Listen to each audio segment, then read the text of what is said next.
Michelle, do you want to do something? Yeah, thank you, Mr. Chairman. So paper covering pest fish today, and an update on basically what we have achieved over the past year, and then based on that, what actually do we know, and particularly around the management of koi, and then follow on from that is actually, what kind of direction do we need to start thinking about? There's obviously a huge amount of interest around pest fish management, and I guess what we're very interested in doing is actually establishing, what direction actually should we be taking, and it's looking at how, Councillor McPherson, you talked about outcomes versus outputs, and thinking about, what is actually the most effective spend of our ratepayer dollars to manage these, obviously, pests that have a huge amount of interest in our catchments. So welcome, Michelle. So Michelle Archer is our pest fish that we do fund half-time in partnership with Book. So Michelle will give you an update on that, and as I said, it's really focusing on actually providing some ideas of where to from here with pest fish and koi. Thank you, Michelle. Look, thanks, Michelle. And look, it's a pretty comprehensive report, so everyone's read it, so we'll keep it just highlight the great. Good bits, yeah. The presentation, is that somewhere? I don't have it. I came and talked to you guys last year, same in May, and that was when you agreed to the 250,000 that you'd put towards this work, which was again really appreciated and really a good milestone for our project.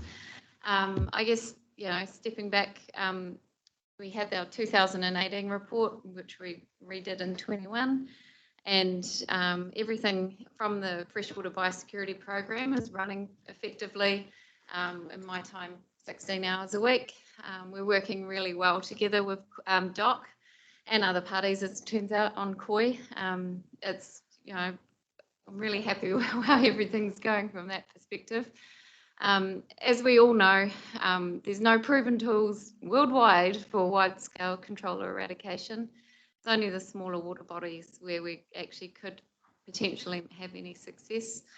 So we've also been working on wider surveillance, which also ties into some terrestrial ecology as well with eDNA. Because if you take a water sample in a lake, it picks up everything of DNA of different things. So, we could use that for wallabies as well in future. So, there's links to other biosecurity programs.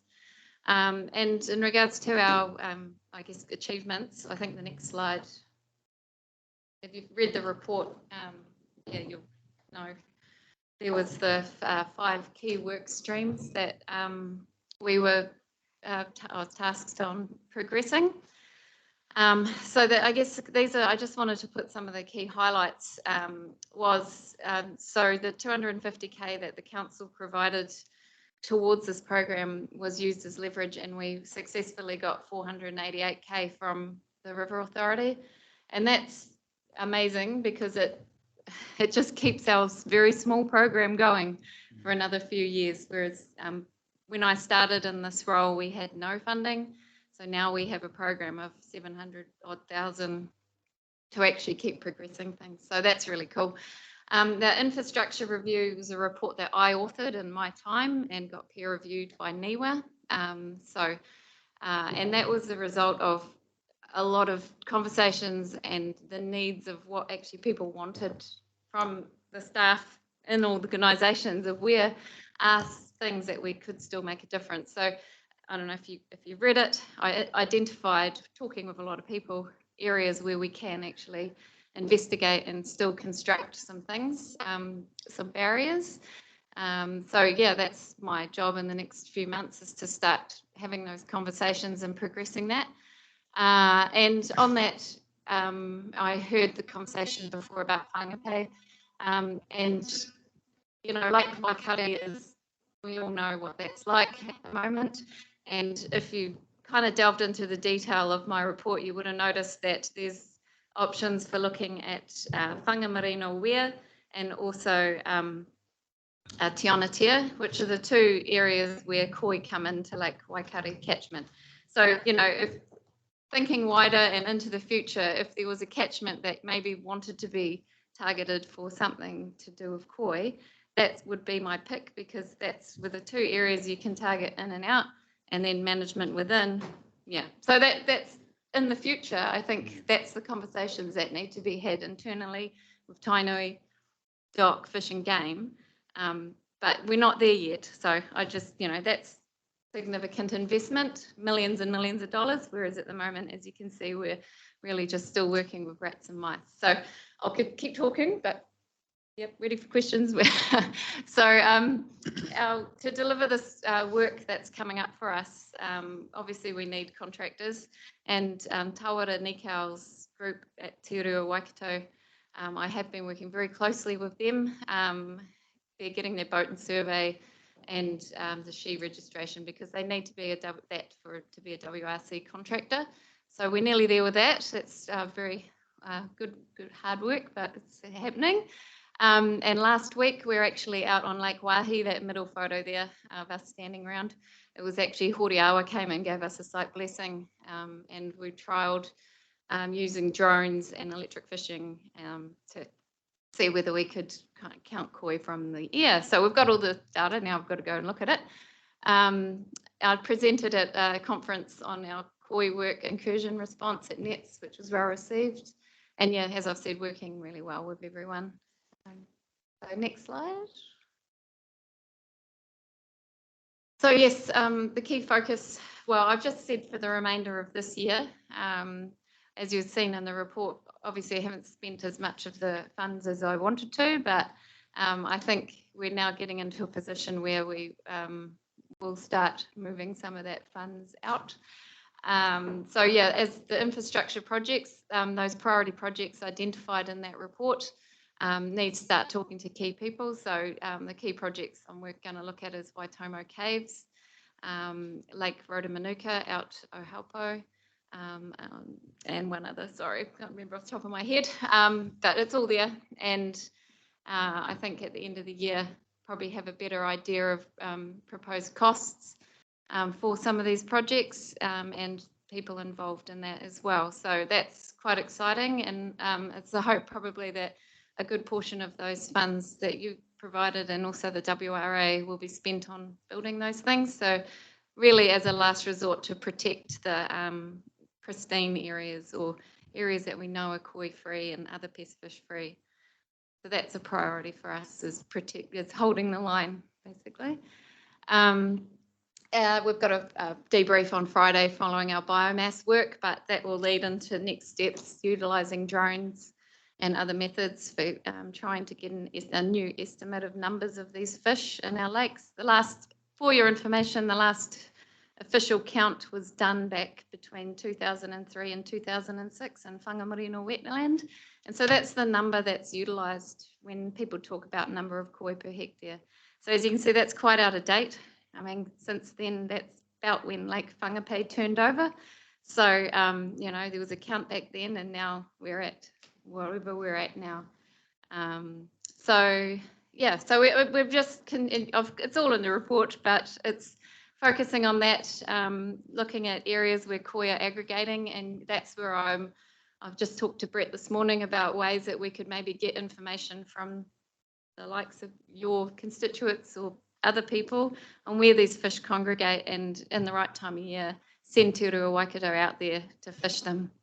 And it's also we've got the money to do the smaller infrastructure projects, but we've also got provision to target and fish areas identified as important and where they congregate. So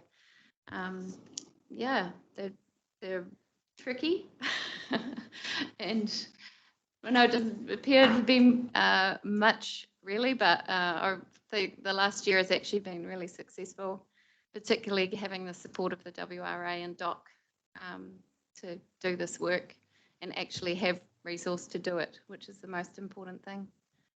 And we're not going to eradicate them. It's not really a word that can be said at this stage about koi, because as you know, the management techniques aren't there. At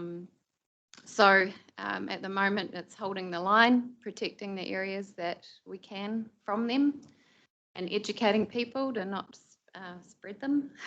And yeah. And if in future it comes to, you know, there might be whole catchment project defined by someone. That's where I mentioned Lake Waikare. There's the small things that we may be able to do, you know, to support a wider program for koi management in a lake system such as that. So, yeah.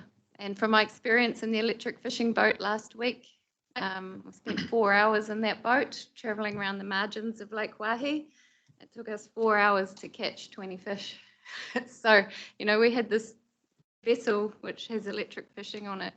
I thought it would be easy, and it wasn't. So it was, yeah, quite an eye-opener for me to actually be on the water and see that. That's my fish I caught there, actually. It was 65 centimetres long. So sorry, what's going on there that was so hard to catch?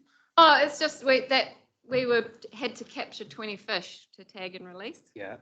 And yeah, it took a long time to catch them. I just thought because we had the electric fishing boat, yeah, it would be easy to go and just catch them. But we know that they're notoriously tricky fish to catch anyway. Right. Yeah, but just seeing it for myself was, yeah, quite eye-opening. Okay. Yeah. Hey, look, thanks, Michelle. That was really interesting. I enjoyed reading that infrastructure report, and Thank you. yeah, who would have thought that perched culverts would become quite useful at some point in the future? Sorry? Perched culverts. Yeah, because the koi can't get up them, but so there seems to be an opportunity there to do something. But anyway, okay, Kathy. Yeah, really interesting report. Thank you. Just a few questions. One of them is, I'm just aware that, you know, for instance, in Lake Taupo, they do that annual catfish cull. Yes. And I just wondered whether you have any, because it's like a spearfishing thing, and my understanding is 6 days ago they did it and they had 91 competitors and caught 304 catfish. Is that all? So that's all in that particular one. I haven't actually looked in previous ones, but I mean, with you talking about targeting the areas where there are koi aggregations, I just wondered, you know, do we know very much about those sort of culls that take place in various places like Lake Taupo, and do we know how useful that might be for using somewhere like the koi? Because I saw that you also talked about bow hunters. And, you know, that there was supposed to be something happening with the bow hunters, but COVID interfered with it. So I'm just wondering what the potential is there. Output. I would say that's a good example. I grabbed the mic. Sorry, good example of Councillor McPherson was talking about before, of an output rather than an outcome. Yeah. That makes sense. Right. Notwithstanding the work with Howard and Nikau, and whether we can actually start making a difference by dropping the numbers right down. But that's quite different from a recreational cull. Yeah, because those are free divers, and they've got their little spears and they shoot, and it's quite intensive. And I've talked to Brenda about that down in Taupo as well, from Doc. But yeah, and that's part of so some of your funding went towards supporting the bow hunters. They asked for sponsorship to help them run their event, but also their organisation, because we see them as one of the key. Not only they're the people that are out in the river and the drains in the lakes. They're the ones that are going to see the things that I need to know. So, and it's giving back really, and that's what we're It's just a small drop. Well, they're our eyes and ears, aren't they? Yeah. So the bow hunters have also been the ones that saw potential koi in Lake Whakamaru and in Lake Karapiro. So we wouldn't have had those sightings and responses without them. So, you know, we're very heavily reliant on people's information. And the aggregations, I never know which word to use, of koi that we are targeting is more when they're in a drain. You know, think the Pangarehu Canal, when they do come up there, we know that they en masse go up the fish past there. There's areas all over the Lower Waikato where this happens. Those are the things I'm interested in finding out. So if anyone can feed that information back to me, it's going to be very useful. But as you know, we can remove 10 tonne of fish in a location, and then as we've seen at Ngā Roto, had a big fish die off because of low oxygen recently. I had a video shown, a girl from Dock was out at Ngāroto a couple of weeks ago. Now the whole lake is full of fish this big because, you know, one spawning event following all of these fish dying. We're back where we started. So, yeah, anyway. I just had one other question, if that's okay. So just on your page 70 and 71, where it's talking about Doc has recently indicated Yep. that they are not going to proceed with the koi herpes virus project. Yep. So it just says there that they commissioned an issues and options project particularly focused on the availability of level 3 containment lab options in New Zealand. Yep. So there's no further feedback from this, but they must have actually told us that they're not planning to proceed. Have they? And I just wondered what the reasons are that they've given for that. I haven't had any feedback. Sorry, I just know that through word of mouth at the moment. So I've got a formal catch up with Doc and Regional Council next week. So I was going to raise it with them and say, can you provide us some tangible feedback on, you know, how that decision was made? Yeah, I think it's just at the moment everything went COVID and priorities for everything changed in regards to virus stuff. So yeah, that's probably part of it, but there was actually no facility in New Zealand or in the North Island because it needs to be in the North Island to able to actually test koi. So that's a massive barrier for this because you can't do a study of a viral study on something unless you can have it in a lab. Okay, thank you. Mac. That was going to be my third question, but since you've raised it, we have level 3 containment facilities in this country, and we have some of the most. Can you pull that mic in close? We have level 3 containment facilities in New Zealand, and we contain some of the most heinous veterinary viruses known to mankind in the country. So there's no doubt in my mind about our ability to isolate the virus. And I'm not convinced you need to be able to have koi in a laboratory to do this. What you need is a model. You need a virus model that will allow you to mimic what's happening in the actual population. And I think if you're meeting with people where they're talking about giving up on the virus, I would like, through you, Chair, the will of this meeting to express our extreme disappointment at that. Because I think for the reasons that you discussed, a virus in 3 dimensions is going to be far more useful than a bow hunter and whatever else we throw at them. So I am really disappointed to read that piece of the report. On that, I will be following up because I haven't had any formal thing on it, and it may be that it's delayed or but it's I'm not involved in that project directly. I just know that the issue is the expectation of that project is to have koi in a lab, and because of the issues of transporting this fish around. I was at a wedding in the North Waikato recently, and those farmers were livid about koi, and which is what we hear from Councillor Husband. You wouldn't want them finding out that there's a virus available. Oh, they all know. Well, but it will be good to know the real reasons, so we just get an update through. You wouldn't want them to know where the virus was. Can I now ask a question? I've got 2 other questions. How much do we know about the detail of the life cycle and the ecology and the biology of this fish? Every time I hear you talk about it, you seem to be almost surprised when you talk about aggregation points, as if, we didn't realise they would aggregate there. Are we still at quite a, immature is not the right word, are we still at quite a low level in terms of our understanding of the biology of these animals? I'm not surprised about the aggregations. I just want to know where it occurs. So we know that they have this behaviour. But then, when I was out with the university last week, they were talking about Adam Daniels. He works for Fish and Game now, but he did a great master's thesis on koi, and he tagged and released koi, and they radio tracked their behaviour.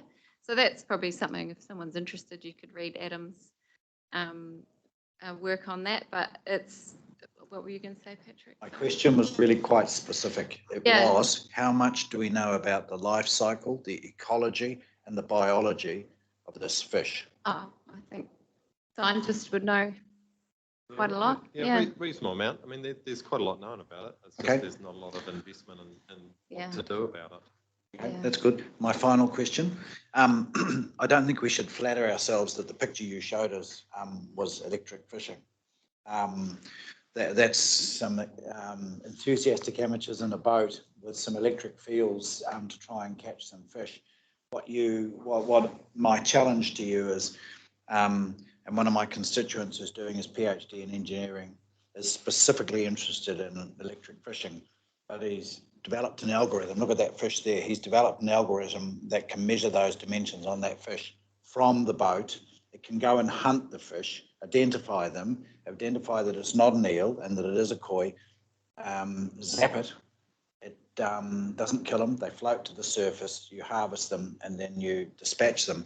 So my question is, how, it's a bit like the question I asked before, how empowered do you feel to go and encourage people to come and try and develop a range of technologies to deal with this fish? Because, you know, if we're going to rely, to Councillor White's point, if we're going to rely on a bunch of free divers to go into Lake Whangapai with about 20 centimetres of visibility, we'll be there for 100 years. But if we can have virtual spear fishermen on an unmanned vessel, it doesn't need human intervention, it's self-docking, it can work 24/7 and it can identify fish and kill them. You know, that to me sounds like at least we can then start to hunt these fish down electronically, identify them and not have any other bykill. And even if we don't get them on the bottom, I'm trying to get some visuals. Pamela said she'd send me some visuals of the fish intensity when after storm events on. Okay, I want to get a sense of the biomass that's involved and where it is in the water column, because if it's off the bottom, this machine can go along and hunt those fish and nail them. So I guess the generic question is, if you come across, because I'm going to bring this guy to meet you. I've responded in that paper that was written back about this. I know about this. Okay. So, yeah. Well, you know, it'd be really good. We've spent 250,000 on some really good stuff. I'm very impressed with the report. But the next step, you know, we need to develop a momentum. I'd love it if you went up to the university, either Auckland, Canterbury, wherever, go to an engineering school, put a prize on the table, identify an automated fish destruction mechanism. Yep. You know, we've got to think outside of the squares. Then we can have this guy over here. So, Stop yeah, banging you our go ears first. about it. So we've talked about this quite a bit. I mean, we're really open to anything because there's no tools at the moment, really.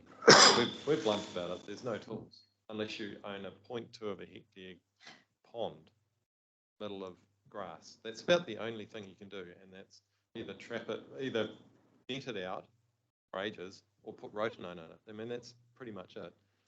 Unless you spend 25 years doing it like in a lake in Tasmania and spend millions and millions of dollars on it.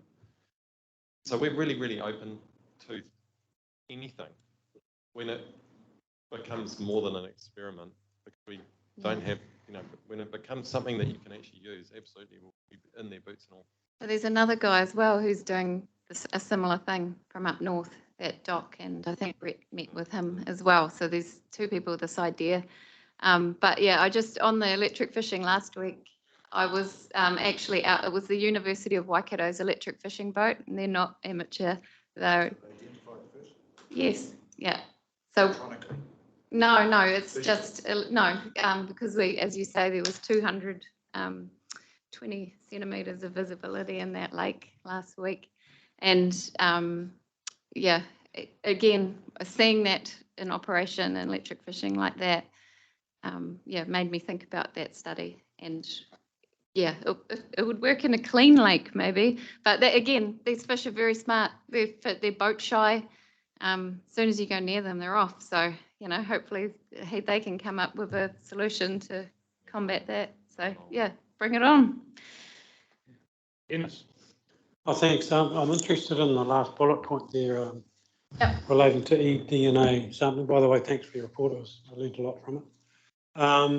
And I think there's a report coming to Environmental Performance tomorrow about eDNA sampling generally. Yeah. So I suppose my question is the sampling that's been done so far suggesting any spread of koi carp outside the usual areas? No, for the last 4 years, that's really been a key focus of mine, is understanding where they are and where they aren't. And that's how I was actually able to write that report, because when I started, we didn't really know that. That's, I guess, the aim is that the lakes, there's 12 lakes that I've identified as pretty much, we think they're pest fish free. And it's really just, if I can get, they go to those lakes every month as part of their routine water sampling. So I've just said, look, I'll pay for it. Can you just take this water sample and filter it? But yeah, they, you know, staff shortages, it hasn't happened yet, but I'm hopeful that before in the next 2 months, I'll be able to get some and then get it into their routine. Because as you allude to, eDNA is becoming a tool that I guess is quite untapped, and the possibilities of it are probably a bit endless. Right. Yeah. So I suppose the second question is there any evidence they survive in sort of fast flowing clean streams? I'm thinking over my way in the Coromandel. Yeah, please, I hope they're not there. They've been spotted in the lower Karangahaki Gorge, which there's no reason why they wouldn't be there. It's direct access to the Waihau River. So, every time I drive through there, I look. But they'd go anywhere. You know, we've all seen koi in a pond on TV. They're in any habitat. And I guess, unfortunately, once they're there, mostly they're there. But do you see eDNA as a way of the best tool to sort of monitor how fast they're spreading? You're trying to confuse me. Yeah. And it's also a little bit needle in haystack, because you're that point in time you're wanting to encounter DNA from a species that's shed it, so that you collect it. So that's why we take multiple grab samples from different locations when we do it. And again, we're still that's another thing that I've done in the last year, is actually in the surveillance monitoring I've done, is come up with the methodology for freshwater biosecurity monitoring in lakes, because a lot of the work that you'll hear SAS and that talking about is actually in rivers and streams. There's not a lot of focus on lakes. So I'm more focused on lakes, funnily enough. And so I've done that methodology so that other regional councils out there, and so when everyone's collecting data, we're all doing it in the same way, so that some lovely statistic person can analyse that and tell us what we're seeing. Thank you. Thanks, Michelle. Yeah, Fred. Yeah, citizen science, what community restoration, how much of that is in your program, like the algorithms and the Freelander expenditure that eliminated, I don't know, but I've been told through a citizen scientist here that they eliminated the koi carp from that area. Yeah, they did that year. I haven't heard anything in the last year to say otherwise, whether or not they're back. Well, that's great. So that's cool. And that as you know, if you read the report, the allocations of funding that I laid out last year was, all they have to do is come to me, and we can talk internally about supporting citizen science projects. And Excellent. Yeah. Thank you. Great. No, that's good. No. Don't. Right, come on. Can I just quickly say that the eDNA report is on page 23 in the EPC agenda tomorrow. Okay. If you wanted to tune in or turn up to listen to it, so it's Bruno David who's talking. Oh, yeah, I'm quite familiar, but that's awesome to know. Thank you very much. But also good for the other councillors to know if you're interested in koi carp, maybe come to ask them some specific questions about how that might be. No, that'd be good. Useful. Thanks, Kathy. Stu's saving his questions for you tomorrow. And I just want to say, Stu, sorry, through you, the chair. I just want to say that thanks for your support, and I love those really constructive questions, and I really appreciate it. Please forward people to me. Like that's my main thing, is that I'm actually here to help facilitate everyone. So yeah, make the most of me. Well, thanks. Really appreciate that, Michelle, that offer and the good work you're doing. It's good to finally have something concrete to Can I just, oh, yeah. Michelle, yeah, no, what Fred said about how you're very knowledgeable on that part of the world, and Murray and Matthew and all the other guys up there that have been part of the Michael Friedlander led part on that thing, they have eliminated koi out of that area. So they haven't come back, but they've stopped the eel fishing. So they've got this thing, and I just hope we're not getting hung up with one group over here and not this group over here that's had results, actually got results. Yeah. So, yeah, if we could keep in the loop about that, it'd be really good.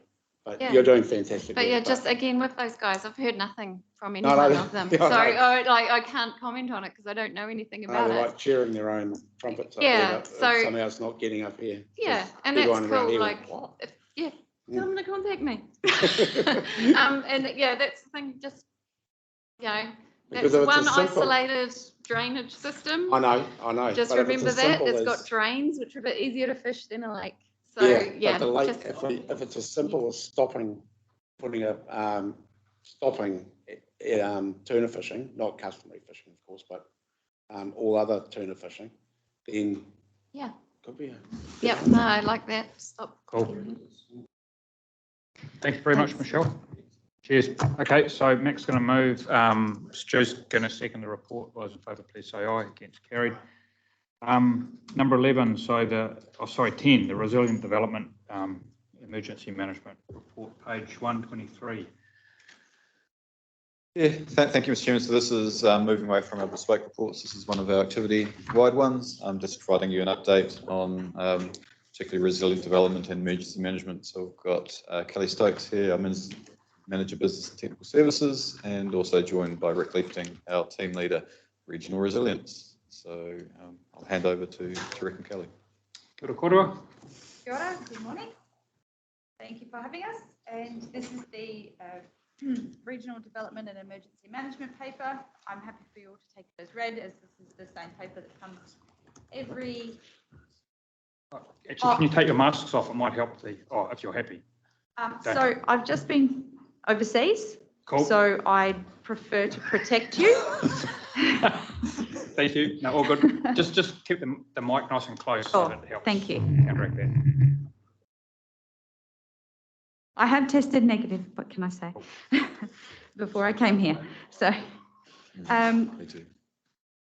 So as per our normal reporting, you'll note that the emergency management portion is overspent, and as reported each time, we've listed reasons why that is, and that every time there's an incident that's responded to, there is a new line item as part of that, and this is a hold all, catch all position for those expenditure.